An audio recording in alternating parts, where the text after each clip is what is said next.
Vamos abrir a palavra de Deus, João capítulo 2, é uma passagem conhecida.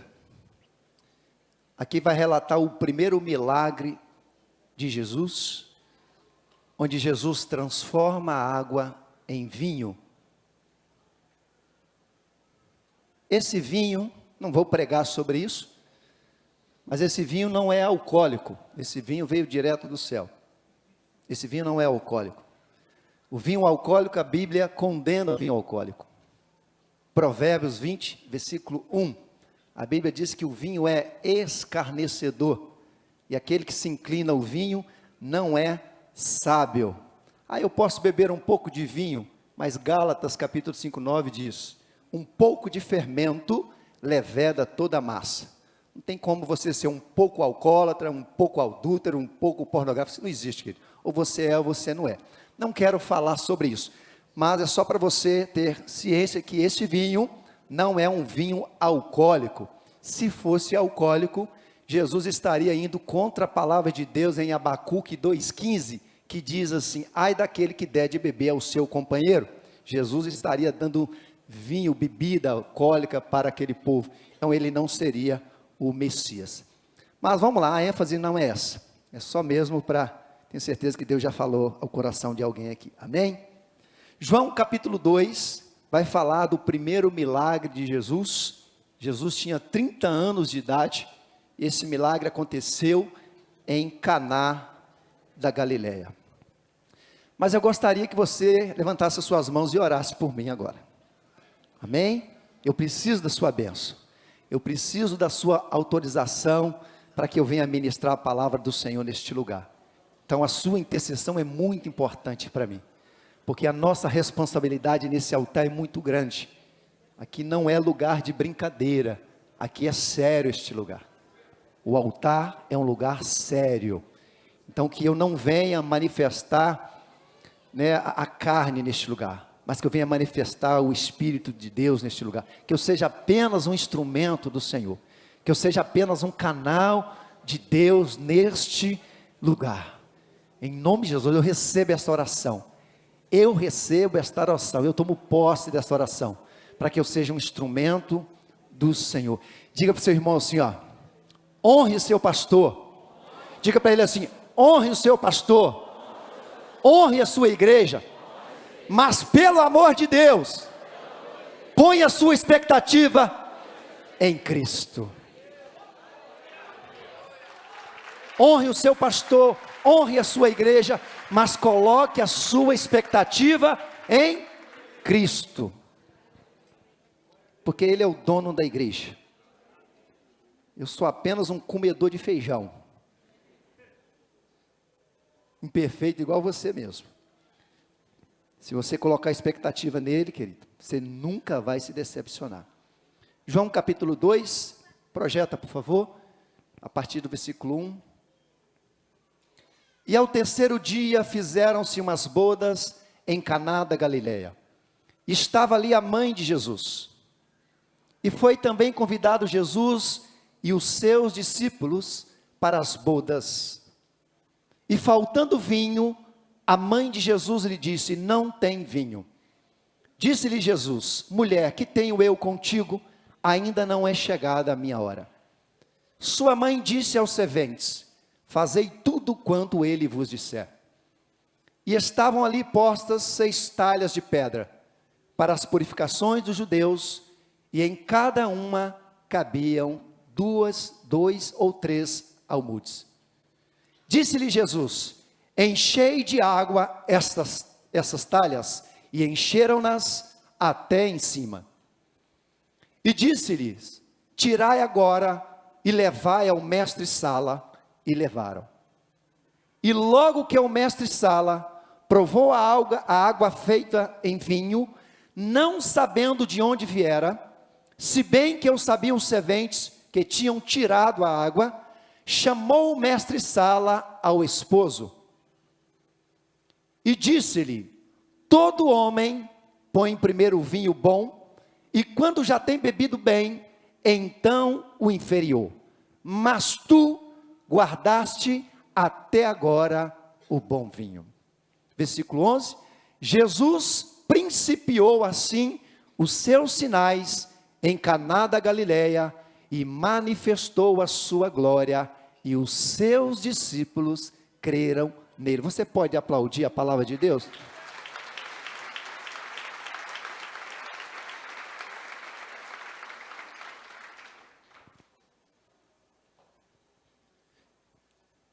A Bíblia diz que Jesus, ele foi convidado para um casamento.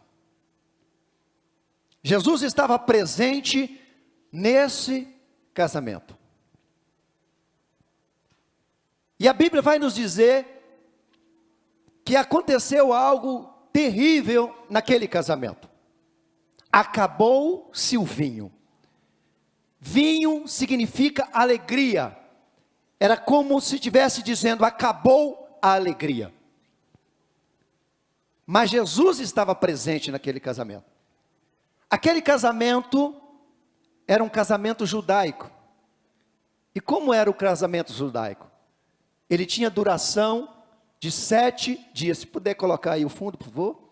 Ele tinha duração de 7 dias. Imagina você patrocinar um casamento, uma festa, durante 7 dias. E o judeu, ele é muito detalhista. O judeu, ele é muito rigoroso. Ele é muito centrado. Ele é muito organizado. E pelo fato de ter acabado o vinho, aquilo seria algo decepcionante para aquele casal, para aquela família. O judeu não deixava faltar nada. Essa era a cultura deles. Então, se acontecesse de faltar comida ou vinho em uma festa de casamento, seria algo constrangedor. Não entendi? Pode deixar acesa. Seria algo constrangedor. Seria algo decepcionante. Seria uma frustração que aquele casal iria carregar por toda a sua vida. Quando nós lemos o texto, a gente percebe que Maria estava muito próxima, a mãe de Jesus, estava muito próxima daquele casal, daquela família. Alguns estudiosos dizem que talvez um irmão de Jesus estava casando, ou um parente muito próximo, porque Maria estava na administração daquela festa. E quando Maria viu aquela situação, Maria vai ao encontro do noivo, e ela relata para o noivo aquele acontecimento. Você pode imaginar como o noivo recebeu aquela notícia, como aquilo chegou até o seu coração. Porque se aquela festa, se alguém soubesse daquela informação, que o vinho havia acabado, não sabemos se foi no 6º dia, ou no 5º dia, enfim, o vinho acabou. E ali estava todo um cenário de morte, preparado para trazer uma grande decepção para aquela família. O cenário totalmente preparado. E quando Maria, eu acredito que ela fala para o noivo, imagina o desespero daquele homem, em saber de uma situação como aquela. Só que Maria agora, ela vai entender que existia alguém naquela festa, que poderia resolver aquele problema. Ela vai ao encontro de Jesus, ela vai ao encontro do seu filho, ela então relata para Jesus o que estava acontecendo. E Jesus fala o seguinte: minha mãe, chama os serventes. Chamou os serventes, e Jesus dá uma direção. Está vendo essas talhas, essas 6 talhas, esses 6 potes, encham-nos de água. Acredito que teve um questionamento por parte dos serventes. talvez dizendo um para o outro, mas não acabou a água, acabou foi o vinho. Por isso que Maria olha dentro dos olhos deles e diz assim: tudo que ele disser, obedeça. Como é que é, Maria? Tudo que ele disser, obedeça. Ele sabe o que ele está fazendo. Obedeceram e o milagre aconteceu. Aquela água se transformou em vinho. A alegria que tinha ido embora, essa alegria volta novamente. Só que tem um detalhe muito importante. As pessoas que estavam na festa, as pessoas que estavam naquele ambiente, não perceberam nada. A notícia chegou apenas para o noivo, apenas para a família. Para os participantes, a festa estava normal, sem nenhum problema. Mas aquele noivo estava com um grande problema. E aí Jesus, no momento que ele transforma a água em vinho, ele dá uma direção para os serventes. Eles já iam sair na festa para distribuir. Jesus: não faça isso. Mas como? Não, vocês vão fazer o seguinte: tem um homem nessa festa, a função dele é mestre-sala. E qual é a função do mestre-sala? Ele vai averiguar a qualidade do vinho. Essa é a função do mestre-sala: provar e ver a qualidade daquele vinho. E este homem também não sabia de nada. E a Bíblia diz que quando esse homem experimentou aquele vinho, vindo do céu, ele ficou impactado. É a função dele. Ele nunca tinha tomado nada igual. E ele vai ao encontro do noivo. Quando ele chega diante do noivo, ele fala algo para o noivo. Imagina o noivo naquele momento, Rafael, desesperado, sem saber o que ia fazer. E este homem chega para o noivo e fala: rapaz, eu estou impactado. Eu nunca vi isso. Você fez algo diferente aqui nesse casamento. Eu estou acostumado a fazer vários casamentos, em festa de casamento, em outras festas. E toda festa que eu vou, eu nunca vi o que você fez. Porque as festas que eu vou, geralmente, serve o melhor vinho primeiro, e no final, serve um vinho inferior. Mas aqui você quebrou todo o protocolo. Você serviu o melhor vinho no final. Você deixou o melhor vinho no final. Imagina este noivo ouvindo isso. Esse cara deve estar maluco.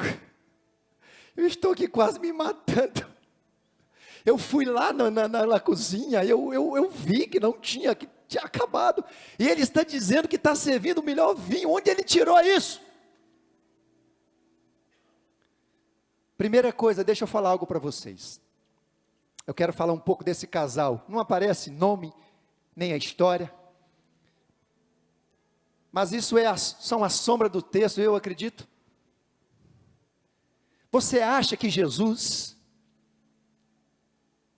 iria escolher um casal para manifestar o primeiro milagre do seu filho, se não fosse um casal de Deus? Com certeza que não. Com certeza era um casal que tinha vida com Deus. E era um casal tão amado, que eu acredito que ele fez ali a festa, a lista dos convidados, e pelo fato de ter tão amado, até os penetras vieram, de tão querido que ele era. E aí ele teve uma surpresa, porque o vinho não deu para todo mundo. Mas voltando àquela cena, este homem ouvindo do mestre Sala, que estava servindo na festa o melhor vinho, um vinho de alta qualidade, e ele talvez ali pensando, eu estou aqui desesperado, quase dando um piripaque, e ele me traz uma notícia dessa, eu fui lá dentro, olhei, eu vi, não tem como. Eu creio que naquele momento, o Espírito Santo falou com ele, o convidado mais importante desta festa está presente. Tinha um cenário preparado de destruição, tinha um cenário preparado de fracasso, mas pelo fato de você ter convidado Jesus, você não vai passar essa vergonha, porque onde Ele está, o milagre acontece. Onde Jesus está presente, até a tristeza salta de alegria. O ambiente muda onde Jesus está presente. Então, por esse fato, você não vai ser decepcionado, porque o convidado mais importante desse casamento, ele está presente, que é o Senhor Jesus. Vamos extrair algumas lições preciosas desse texto. Amém? A primeira lição é o que eu acabei de falar. Deixa eu falar algo para você, querido. Duas coisas eu considero mais importantes na vida de um ser humano.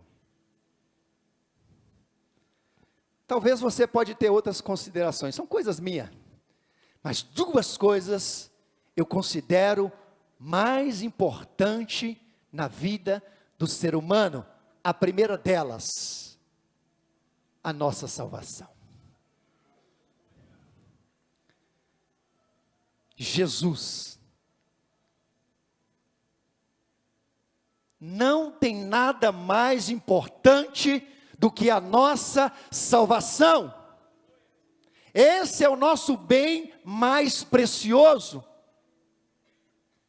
É essa área da nossa vida que nós não podemos negociar por nada. Porque Jesus disse, Marcos 8,36, que adianta você ganhar o mundo inteiro e perder a sua alma. Jesus é que dá a nossa salvação. Jesus é o centro de todas as coisas. A Bíblia diz, Atos 17, 28, que nele vivemos, nos movemos e existimos. 1 Timóteo 2,5 diz que Jesus é o mediador entre Deus e o homem. João 14,6 ele diz, eu sou o caminho, eu sou a verdade, eu sou a vida, ninguém vem ao Pai se não for por mim. Romanos 11:36, porque dele, por ele e para ele são todas as coisas. João 15, versículo 5, Jesus disse, sem mim nada podeis fazer. Jesus é o centro de todas as coisas. Jesus é o centro de todas as coisas. É a coisa mais importante. Foi por isso que aquele casal não foi decepcionado. Mas um detalhe importante, a Bíblia diz que ele foi convidado. Sabe o que isso significa? Jesus não invade, Jesus não obriga, Jesus só vai onde ele é convidado. Apocalipse 3:20, eis que estou à porta e bato, se alguém abrir essa porta, eu entrarei e cearei contigo. Jesus só vai entrar na sua vida, Jesus só vai entrar no seu casamento, Jesus só vai entrar na sua família, se você abrir a porta do seu coração.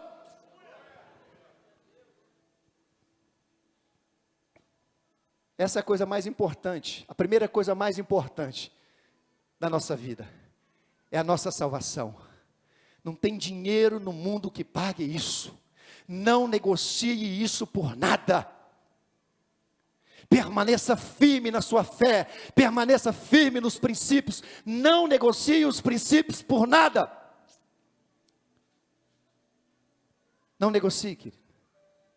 Cuidado com essa visão calvinista, diabólica. Uma vez salvo, salvo para sempre. Não existe isso não.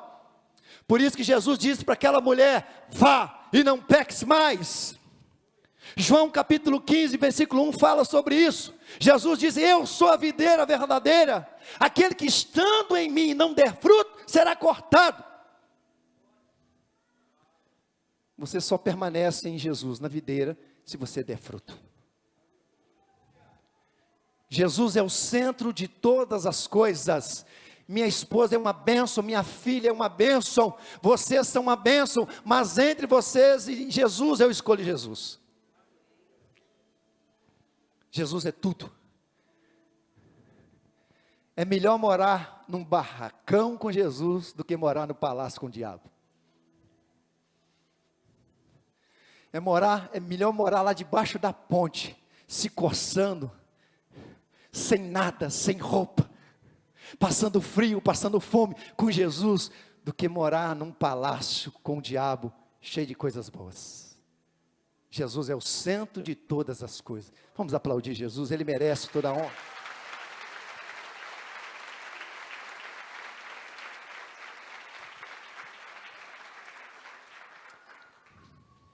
Dentro dessa primeira lição, por que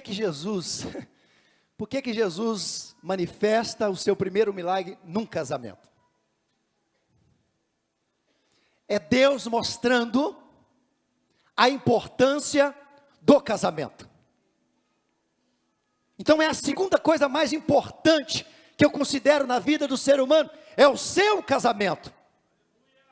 Porque através do seu casamento se estabelece uma família, e a família é o maior projeto de Deus na terra.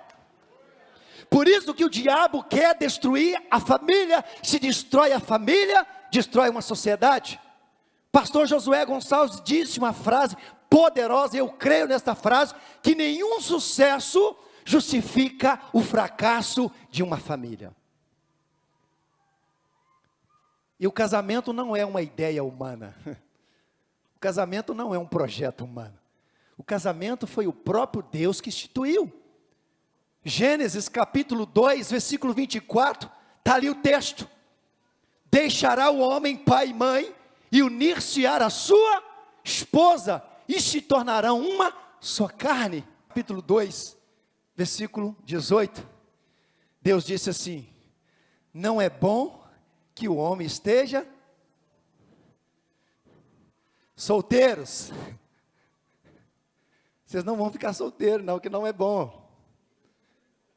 Vocês vão arrumar uma esposa abençoada, um esposo abençoado. Não tem coisa melhor. Um friozinho desse, você tem uma costelinha à noite ali, é bom demais, gente. É maravilhoso. Deus não fez o homem para viver sozinho. O texto está claro, não é bom que o homem esteja só. Far-lhe-ei uma adjuntora. Ninguém nasceu para ficar sozinho. Nome de Jesus. Quem está solteiro, mas não arruma encrenca não, pelo amor de Deus, hein? Tem que ser homem de Deus e mulher de Deus, né? Tem que orar para vir ungido. Mas ungido não significa que tem olho verde, musculoso, não, querido. Tem um feinho que é ungido. Às vezes o bonitão não é ungido. Mas se vir um bonitão ungido, aí você ganhou, né? Aí, por exemplo, a bispo orou, veio um bonitão e ungido. Vocês estão rindo, né? Segunda lição que nós aprendemos desse texto que nós lemos, João capítulo 2, de 1 a 11. E é o tema dessa mensagem. Diga comigo assim, ó: Jesus presente não significa que você está isento de problema. Jesus estava naquele casamento, E a Bíblia diz que o vinho acabou, a alegria foi embora, a tristeza entrou. Mas, pastor, Jesus estava presente. Não significa que você está isento de problema. Jesus estava naquele casamento e o vinho acabou naquele casamento. E a Bíblia vai dizer em Mateus, no capítulo 7, a partir do versículo 24 ao versículo 27, ali fala da casa construída na rocha e da casa construída na areia. Para quem trabalha com construção civil, sabe que uma casa construída na areia, ela não suporta o peso da estrutura. Ela desaba. Por quê? Ela não tem base, ela não tem alicerce, ela não tem estrutura. E aí Jesus vai falar desta casa. Interessante que os mesmos problemas que foram relatados para a casa construída na areia, foram os mesmos problemas relatados para a casa construída na rocha. Só que tem uma diferença. Essa rocha que Jesus fala, essa rocha, esse alicerce é Jesus. Jesus é a nossa rocha. A nossa casa precisa ser construída na rocha, que é Jesus.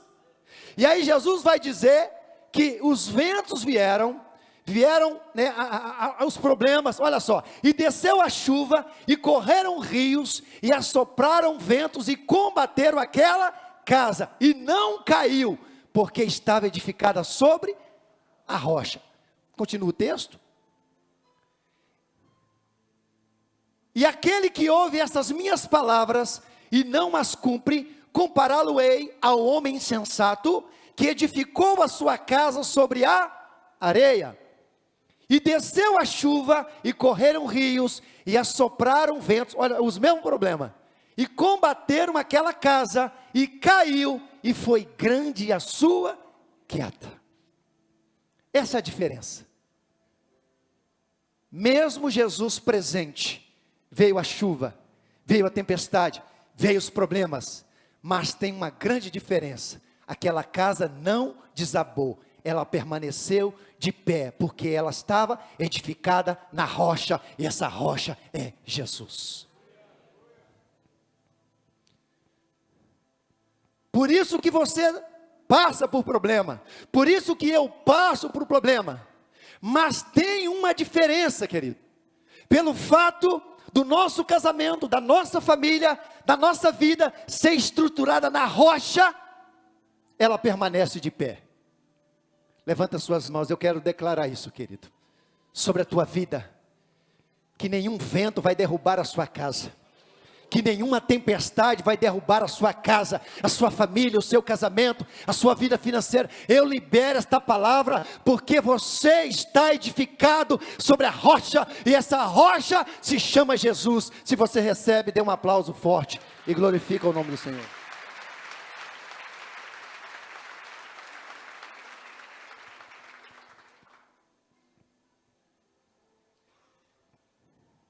Diga para o seu irmão assim, ó, pode sair do seu controle. Fala com ele, pode sair do seu controle. Mas eu tenho uma boa notícia. Jamais sairá do controle de Deus. Pode sair do seu controle, da sua direção, mas jamais vai sair do controle e da direção de Deus. Todos nós temos o nosso Getsemane, não tem jeito. Jesus teve o Getsemane dele, e todos nós teremos o nosso Getsemane. O Getsemane faz parte do processo. Não tem como você chegar no propósito se você não passar pelo processo, e o processo muitas das vezes requer muito sacrifício. É necessário você passar por isso, até para que você consiga discipular outras pessoas, orientar outras pessoas. Como que você quer ter um testemunho se você não tem história? Mas o mais importante, querido, deixa eu falar algo para você. quando você passa o deserto com Deus, não é para te destruir. O deserto com Deus é para te fortalecer. O problema é passar o deserto sem Deus. Mas se você passa o deserto com Deus, o motivo não é para te destruir, mas é para te fortalecer. Essa é a segunda lição desse texto. Não adianta, querido. Todos nós vamos passar por problemas, por dificuldades. Todos nós. Mas essa é a diferença. Se Jesus está presente no nosso barco, o nosso barco não vai afundar. Eu vou repetir, querido. Pode balançar o seu barco. Pode os ventos soprar, mas Jesus está presente no seu barco e ele não vai naufragar, ele não vai afundar.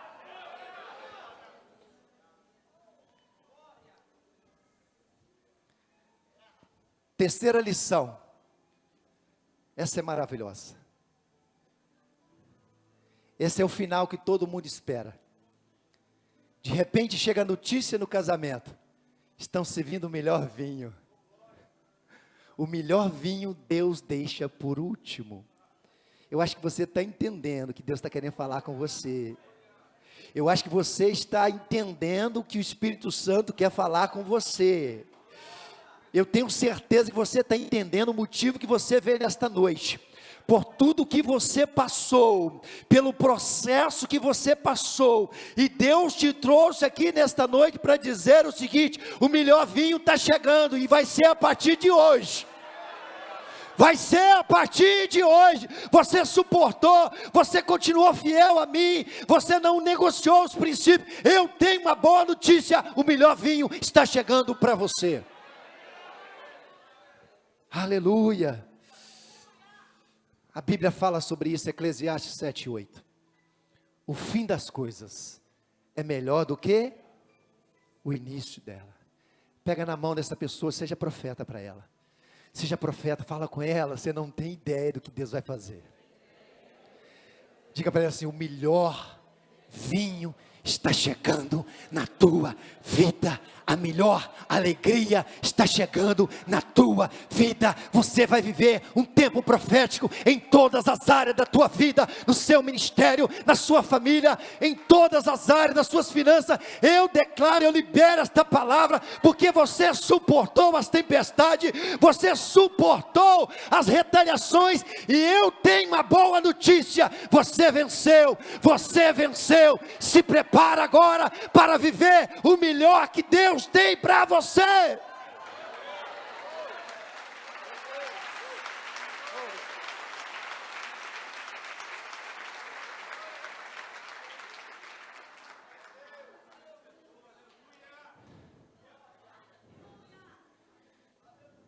Meu Deus, o barco pode balançar, mas Deus vai te levar ao porto desejado. Aleluia! Jesus nunca perdeu uma batalha. Se Jesus está presente, querido, você pode ter certeza da vitória. Se Jesus está presente, você pode ter certeza da vitória. Vem as lutas, vem a guerra, não, a gente sabe que não é fácil. Jesus disse, João 16:33, no mundo tereis, mas tem de bom ânimo. Eu venci o mundo. O que ele está dizendo? Você vai vencer também. Você vai vencer também. Salmo 107, versículo 25 a 30. Salmo 127, versículo 25 a 30. Deus levou aquele povo à terra prometida. Salmo 107, acho que é isso mesmo. Versículo 25 a 30. Pois ele manda e se levanta o vento tempestuoso, que eleva as suas ondas. Sobem aos céus, descem aos abismos, e a sua alma se derrete em angústias. Andam e cambaleiam como ébrios, e perderam todo o tino. Olha o 28. Então clamaram ao Senhor na sua angústia, e Ele os livra das suas dificuldades. faz cessar a tormenta e acalma-se as suas ondas. Então se alegraram, porque se aquietaram, assim os leva ao seu porto desejado. Deus prometeu levar aquele povo a Canaã. Passaram por muitas lutas, mas a nuvem sempre estava sobre aquele povo. Jesus estava presente sobre aquele povo. Passamos por lutas, mas olha o salmo que Davi escreve em relação a essa conquista, Salmo 126. Vamos ler comigo a partir do versículo 1 até o 6, Salmo 126. 1, 2, 3. Quando o Senhor trouxe do cativeiro os que voltaram a Sião, estávamos como os que sonham. Então a nossa boca se encheu de riso e a nossa língua de cântico. Então se dizia entre os gentios: grandes coisas fez o Senhor a este para aqui. A notícia da sua bênção vai se espalhar.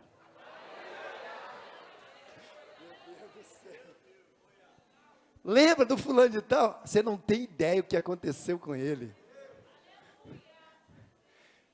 Rei Davi, você lembra de... Como é que era o nome do homem?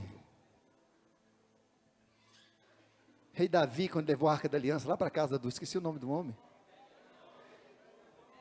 Davi, você lembra de Obed-edom? Conta. Você não colocou a arca dentro da casa dele? Sim. Davi, 3 meses. O homem se tornou o homem mais rico daquela região. A presença de Deus na casa dele mudou a vida dele. Então se dizia entre os gentios: grandes coisas o Senhor fez a estes. Versículo 3, vamos lá. Grandes coisas fez o Senhor por nós, pelas quais estamos alegres. Traze-nos outra vez, ó Senhor, do cativeiro, como as correntes das águas no sul. Os que semeiam em lágrimas cegarão com alegria. Aquele que leva a preciosa semente, andando e chorando, voltará sem dúvida com alegria, trazendo consigo os seus molhos. Se prepara para receber o despojo. Se prepara para receber a herança que Deus tem para você. Para finalizar, Isaías 43, a partir do versículo 11. Vem os levitas aqui, você vai ler comigo de pé. Vai ser aquele louvor: coisas novas Deus está fazendo. Fica de pé, igreja. Isaías 43, de 11 a 19. Vamos ler comigo, vamos lá. 1, 2, 3.